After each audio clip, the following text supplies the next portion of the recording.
John and Horace Dodge, better known as the Dodge brothers. Many of you have heard of the vehicle Dodge, but not many know the history. I'm going to tell you about it.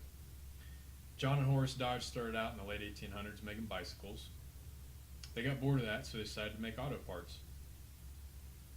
They got so good at it that in 1902, Henry Ford actually offered them a 10% stake in his company if they'd make the engines and transmissions for Ford.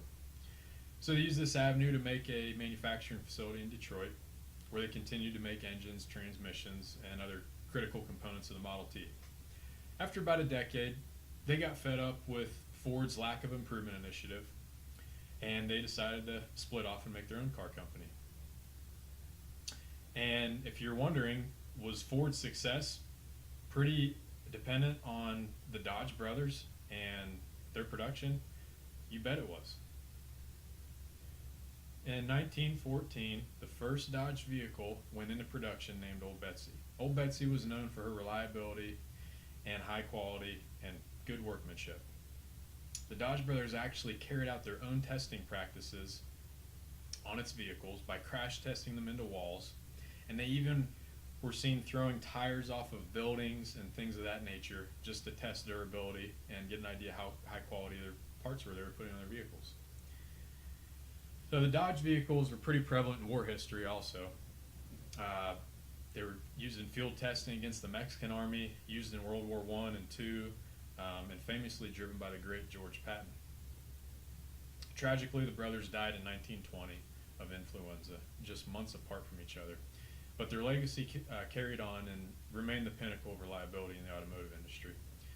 In 1922, Dodge introduced the first fully enclosed car with an all-steel body.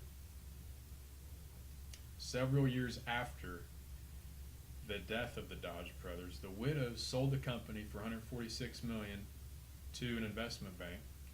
And then in 1928, Walter P. Chrysler purchased the rights to Dodge.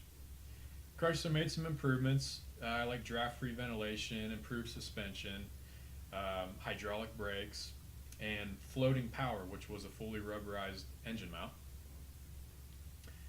And Dodge knew that they were missing something off their vehicles, and they really wanted something symbolic.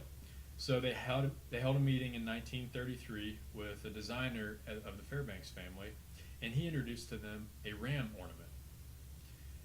They were all gathered around and said, "Why a ram?" Walter P. Chrysler responded, "It's sure-footed, it's king of the trail, it won't be challenged by anything. And if you saw it on the trail, dodge."